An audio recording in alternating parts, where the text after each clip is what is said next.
Hi friends, வணக்கம். Welcome to Kuzhali kitchen. பாருங்கள், இட்லி அரிசி 2 அழாக்கு ஊற வச்சுருக்கேன் நான். இன்றைக்கி இதில் நல்லா கிரைண்டரில் நைஸாக ஒரு 2-3 மணி நேரம் ஊற வச்சுக்கணுங்க. அரிசி இட்லிக்கு ஊற வைக்கிற மாதிரியே ஊற வச்சுட்டு கிரைண்டரில் போட்டு நல்லா நைஸாக அரைச்சிட்டு பாதி மாவு எடுத்து நீர் உருண்டை செஞ்சு சாப்பிட்டாச்சு. ஒரு பாதி மாவு எடுத்து வச்சுருக்கேன். என்ன செய்ய போகிறேன் அப்படின்னா, பாருங்கள், அதிலே உப்பு போட்டு அரைச்சிட்டேன் நான் திட்டமாக. இப்போ 2 மிளகாவை நல்லா நச்சு இதில் கலந்துக்கிறேன். என்னென்னா, இந்த வெள்ளை முறுக்குன்னு ஒன்று செய்வாங்க. உங்களுக்கு தெரியும்னு நினைக்கிறேன். வத்தல் மாதிரியே தான் இருக்கும் இது. நான் சின்ன பிள்ளையாக இருக்கும்போதெல்லாம் விற்பாங்க, வெள்ளை முறுக்குன்னு சொல்லிட்டு தெருவில் விற்பாங்க. வத்தல் மாதிரியே இருக்கும், நல்லா சாப்பிட்றதுக்கு சாஃப்டாக நல்லா இருக்கும்.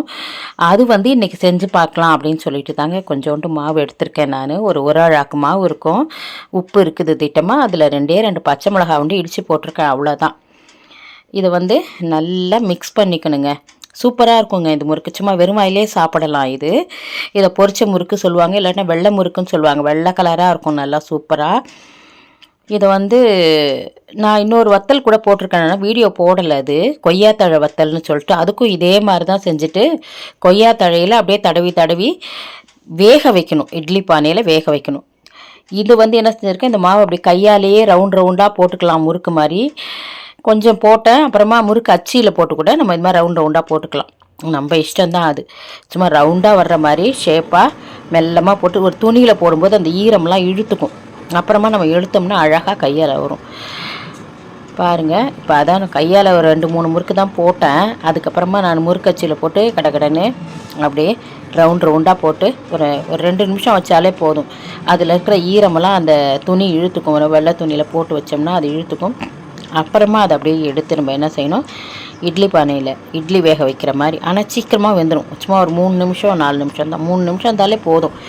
அப்படியே வேக வச்சு எடுத்து நம்ம ஃபேன் காற்றுல அப்படியே காய வச்சிடணும். இதை பாருங்கள், நான் முறுக்கு அச்சியில் தான் அப்படியே ரவுண்டாக போட்டுக்கிறேன். சீக்கிரம் போட்டுக்கலாம்னு சொல்லிட்டு நான் கொஞ்சம் தான் மாவு எடுத்தேன். இது நிறையா போட்டால் நல்லா நிறையா வரும்.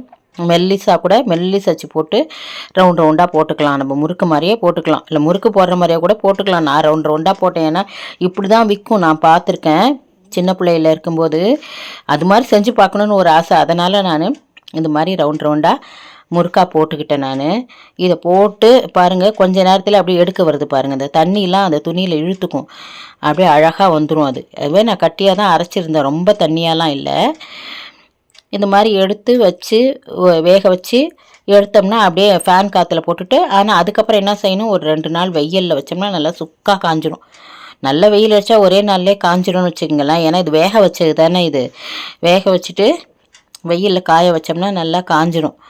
அப்புறம் எடுத்து பொரிச்சோம்னா சூப்பராக இருக்கும். நல்லா அப்படியே மொறுன்னு வாயில் போட்டால் கரையும், அது மாதிரி இருக்கும். இந்த கொய்யா இலையிலையும் நம்ம அப்படி கொஞ்சம் தடவி இட்லி பானையில் வச்சு வேக வச்சு எடுக்கலாம். அதுவும் மெல்லுசாக வரும், நீட்டாக பெருசாக கொய்யாத்தழை மாதிரியே அதில் அச்சு விழும். அது வறுத்து எடுத்தாலும் செமையாக இருக்கும். அது நான் ஒருத்தரை போடுறேன், வேணா நான் முன்னாடி ஒருத்தரை போட்டேன். அது என் பொண்ணு வீடியோ எடுத்திருக்கா, அவள் சேனலில் இருக்குது. நான் நம்ம சேனலில் என்ன போடலைன்னு நினைக்கிறேன். போடுறேன் ஒருத்தரவை நான் கொய்யாத்தழை வத்தல். இது இதே மாதிரி பாருங்கள், இட்லி பானையில் வச்சு வேக வச்சிட்டோம். ஒரு 3 நிமிஷம் வச்சா போதும், அழகாக எடுக்க வந்துடும். எடுத்து ஃபேன் காற்றுல அது மாதிரி இப்படி காய போட்டுற வேண்டியதான். அதுக்கப்புறமா நான் மறுநாள் வெயிலில் கொஞ்சம் அப்படியே வச்சேன். வெயிலில் வச்சு நல்லா காய வச்சுட்டு அதுக்கப்புறம் பொரிக்கலாம். ஒன்றுமே ஆகாது. காய வச்சு எடுத்து வச்சிட்டோம்னா எதுவுமே ஆகாது. நல்லா விளையர்னு இருக்குது பாருங்கள், வெள்ளையாக இருக்கும். இதுக்கு வெள்ளை முறுக்குன்னு தான் சொல்லுவாங்க. இது எல்லாமே இப்போ வேக வச்சு நான் எடுத்து வச்சது. நல்லா இப்போ வெயிலில் எடுத்து வச்சு நல்லா காய வச்சுட்டு பொரிக்கலாம்.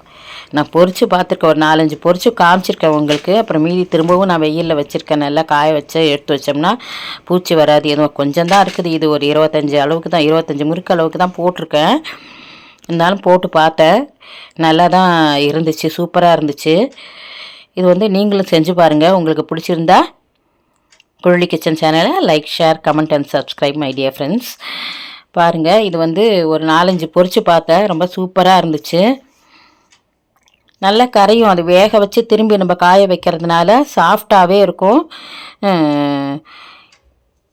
நான் இது கொஞ்சம் தான் செஞ்சு பார்த்தேன், எப்படி வருதுன்னு பார்த்துட்டு அப்புறமா நம்ம வந்து செஞ்சுக்கலாம். ஒரு நாளைக்கு மூடு இருக்கும்போது ஒரு அழகாக செஞ்சாலே போதும். அப்பப்போ இது ஃப்ரெஷ்ஷாகவே செஞ்சுக்கலாம். சும்மா வெயிலில் கொஞ்ச நேரம் ஒரு நாள் காய வச்சாலே போதும், நல்லா காஞ்சிரும். ஏன்னா அது வேக வச்சு ஃபேன் காற்றுலேயே பாதி காஞ்சிரும். இன்னும் மெல்லிசாக போட்டால் இன்னும் சீக்கிரம் காஞ்சிரும். இது நான் கொஞ்சம் மொத்தமாக போட்டுக்கேன்னா, அதனால் ஒரு 2 நாள் வெயிலில் காய வச்சேன். காய வச்சு எடுத்துட்டு பொரித்தேன், நல்லா இருந்துச்சு. கண்டிப்பாக உங்களுக்கு இந்த வீடியோ பிடிச்சிருக்குன்னு நினைக்கிறேன். இன்னொரு அழகான வீடியோவில் சந்திக்கலாம். நன்றி.